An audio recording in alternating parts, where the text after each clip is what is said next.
어떻게 하는 게 좋을지 순간순간 답답하십니까? 우리 성도들의 그 답답함은 성경이 얘기하기를 어둠을 걷는 것과 같다고 얘기를 합니다. 사람이 아주 캄캄한 데서 걷기가 어렵죠. 사실은 하나도 빛이 없으면 못 걷게 되어 있습니다. 어제 우리 구역 예배하면서 우리 한영재님이 해주신 재밌는 얘기가 생각이 나는데요. 그 태초의 어둠처럼 굉장히 깜깜한 동굴에 들어가셨다는 얘기를 해주셨는데요. 그 동굴에 들어가면 안내자가 정말 깜깜한 게 뭔지를 가르쳐 주겠다고 하시면서 그 불을 끄신답니다. 그러면 지금까지 경험한 어둠하고는 정말 비교가 안 되게 정말 캄캄한 시간이 갑자기 온대요. 그리고 그분이 작은 소리를 이렇게 손으로 내시면 그 소리만 이렇게 캄캄할 때 이렇게 들리는 경험을 하신 적이 있다고 말씀해 주셨는데요. 제가 오늘 말씀을 생각해 보면서 캄캄할 때 있는 것이 무엇일까? 오늘 말씀은 성도들에게 말씀하기를 그렇게 깜깜할 때 그 동굴에 있어 본 분들이 아마도 느꼈을 여기서 어떻게 한 발짝이라도 움직일까 하는 그 움직일 수 없게 만드는 칠흑 같은 어둠 속에서 성도들은 걸어간답니다. 걸어간대요. 근데 그 어둠 속에서 걸어가는 사람은 어떻게 걸어가냐면 작은 거라도 보고 가는 게 아니라 진짜로 아무것도 안 보이지만 주님의 종의 목소리를 듣고 걷는다 그럽니다. 그래서 너희 중에 흑암 중에라도 빛이 없는 중에라도 주님의 종의 목소리를 듣는 자가 누구냐? 바로 그 사람이 그리스도의 제자들 성도들입니다. 오늘 이 말씀을 통해서 우리는 간혹 이렇게 너무 답답하고 내가 원하는 일은 오지 않고 그 답답함 중에서 우리는 좀 마음도 힘들고 오늘 성경이 말씀하는 것처럼 진이 빠지죠. 이사야서 말씀 얘기하기를 곤비한 자. 여러분 성경에 혹시 곤고라고 되어 있으면 제가 곤고랑 곤비가 같은가? 곤비는 굉장히 피곤한 걸 얘기하거든요. 힘이 더 이상 남아있지 않을 정도의. 곤고는 좀 괴롭다는 뜻이 아닌가 싶은데요. 여러분 성경에 이제 곤고라고 되어 있으면 곤비라고 좀 메모를 해두시면 좋겠습니다. 왜냐하면 이제 이 곤비하다는 게 이 말씀을 정확히 잘 듣는데 아주 중요하거든요. 우리가 왜 어둠에 있는 것처럼 한 발짝도 못 움직일 것 같고 움직이다가 어떻게 될 것처럼 무섭고 힘이 하나도 없어서 이렇게 힘드냐? 그 어둠 속에 있는 듯 무섭고 어떻게 될지 잘 모르겠고 조금 이렇게 우리 인생을 예를 들면 내가 여기서 어떻게 살아야 될지 잘 모르겠고 지금까지 내가 어떻게 살아온지 잘 모르겠고 혹시 그런 일이 있다면 걸어야 된다. 살아야 된다.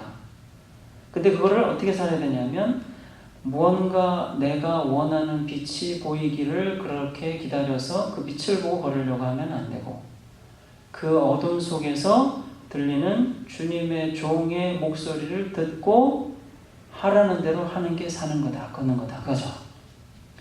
근데 이 진짜 피곤한 사람은 빛을 기다리거든요. 뭔가가 보이고 그 보이는 곳을 내가 잘 이렇게 조심스럽게 발을 디딜 수 있기를 기다리거든요. 그래서 오늘 우리가 읽지 않았습니다만 이제 11절 마지막 절에 보면 자기 사방에다 횃불을 켜놓고 그 어둠을 밝히려고 스스로 애쓰는 사람이 돼버려요. 근데 그 사람은 어떻게 되냐면 그 불 때문에 파멸한다고 그래요. 아주 어두운 때 굉장히 내가 지치고 피곤해서 한 발자국도 못 움직일 것 같은 때에 빛을 기다리는 것이 아니라 주님의 종의 목소리를 기다리라. 그것이 그 어둠 속에서 걸어갈 수 있는 힘이 된다고 합니다.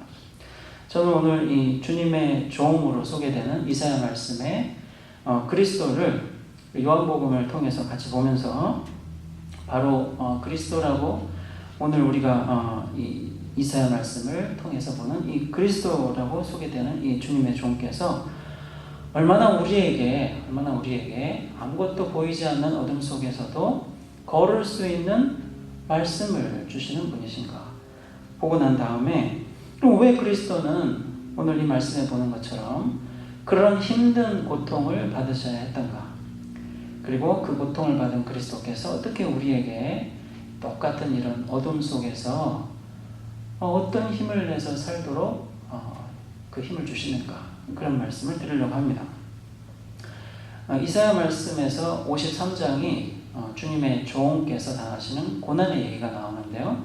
사실은 이제 주님의 종을 예언한 말씀은 이사야의 시리즈로 조금 더 많이 있습니다. 그런데 오늘 이 말씀도 보면 이사야 50장에서 주님의 종으로서 고난받으실 예수님의 그 고통이 무엇일지를 미리 좀 말씀하고 있어요. 근데 이제 주님의 종, 여기 나온 주님의 종이 예수님인 것을 특히 이제 요한복음 12장하고 비교를 해보면 아주 구체적으로 알 수가 있습니다. 요한복음 12장 49절 예수님께서 이렇게 얘기하세요. 내가 여러분들한테 말을 하지만 나 자신으로부터 뭔가를 꺼내서 말을 하는 게 아니라 내 아버지께서 무엇을 말할지 또 무엇을 얘기할지를 명령을 주셨다고 하면서 항상 아버지 하나님이 말하라고 명령하신 것을 말하고 그분이 나한테 말하지 않으면 안 되도록 하라고 하시는 것만 한다고 그러세요. 근데 이런 예수님의 모습은 오늘 이사야서 50장 4절 5절에 나온 주님의 종의 모습입니다. 주님의 종은 아침마다 주님께서 자기의 귀를 깨우셔서 자기를 이해하게 하시는 말씀을 듣는데요. 그러면 그 말을 가지고 주님께서는 자기에게 이 곤비한 사람, 굉장히 지친 사람을 어떻게 말씀으로 도와줘야 할지를 주신답니다. 근데 이거를 아침마다 매일매일 한다는 거예요. 이 주님의 종은.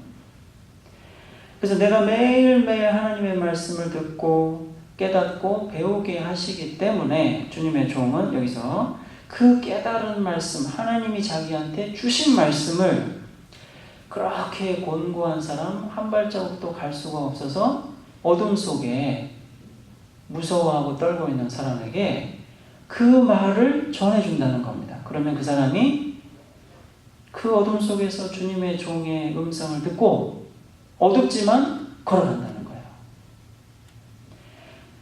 하나님 말씀을 듣고 하나님 백성에게 말해주는 주님의 종과 또 예수 그리스도는 일치합니다. 또 하나는 하나님 말씀을 듣고 하나님 백성을 위해서 고난을 받으세요. 오늘 이 이사야 50장 6절에 보면 나를 때리는 사람에게 내 등을 맡긴다 그래요. 때리는데 계속 때리라고 그냥 나를 맡긴대요. 나의 수염을 뽑는 자한테 내 뺨을 맡기고요. 나를 굉장히 부끄럽게 만들고 침까지 뱉어도 그래도 내 얼굴을 이렇게 가리지 않고 그 고통을 주는 사람을 만납니다. 근데 베드로전서 2장 23절에 욕하지 않고 고난을 당하시되 위협하지 않았다고 하면서 이 주님의 종이 괴로움을 당하고 부끄러움을 당하는 그 모습, 그 자세로 예수님께서 십자가의 고난을 당하셨다고 얘기를 해주세요. 하나님 말씀을 듣고 하나님 백성을 위해서 고난을 받는 이 모습이 똑같이 그리스도, 신약의 그리스도와 이 주님의 종이 똑같이 나옵니다. 그리고요, 또 하나님이 주시는 힘으로 억울한 고통을 견뎌요. 그러니까 이제 그런 고통을, 그런 모습으로 견디는 주님의 종과 예수는 그런 고통을 당할 이유가 없죠. 억울한 고통입니다. 이사야 50장 7절, 8절, 9절에 그러면 왜 이 주님의 종은 아무 이유 없이 그렇게 자기를 때리는 사람, 침뱉는 사람, 부끄럽게 하는 사람에게 그냥 맡기는가?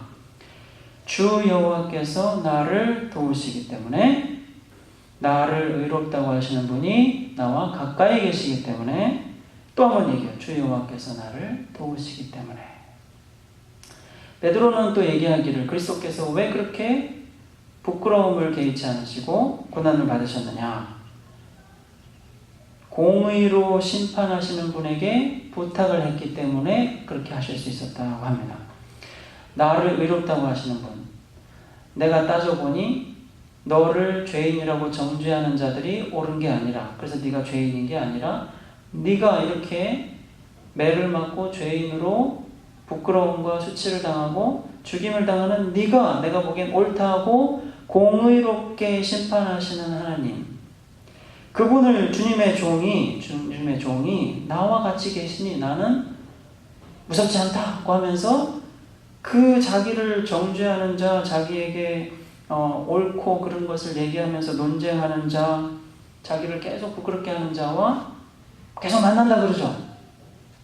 공의로 심판하시는 분에게 예수님께서 부탁하시면서 그렇게 백성을 위한 고난을 받으셨습니다. 그래서 이 세 가지를 생각해 보면 베드로전서 2장에서 또 사도 요한이 요한복음 12장에서 얘기하는 그 그리스도의 고난 받으신 그 모습은 이사야에서 주님의 종의 고난받고 고난받는 이유, 또 어떤 힘으로 그렇게 고난받으셨는지가 다 일치해요. 왜 그리스도는 이런 고통을 당하셨느냐? 왜 하나님을 믿고 어떤 다른 일을 하시지 않고 고난을 당하시기로 하셨느냐? 또 그렇게 진짜로 하셨느냐? 힘이 다 빠진 사람을 고통을 견디는 힘을 주시기 위해서입니다. 힘이 다 빠진 사람, 너무 피곤한 사람은 성도들이 언제 그러냐면 하나님께 계속 기도해도 응답해 주시지 않을 때 그래요. 하나님이 내가 지금 얼마나 괴롭게 사는지를 아실 수가 없다. 내가 굉장히 억울하다는 것을 하나님은 아실 수가 없다.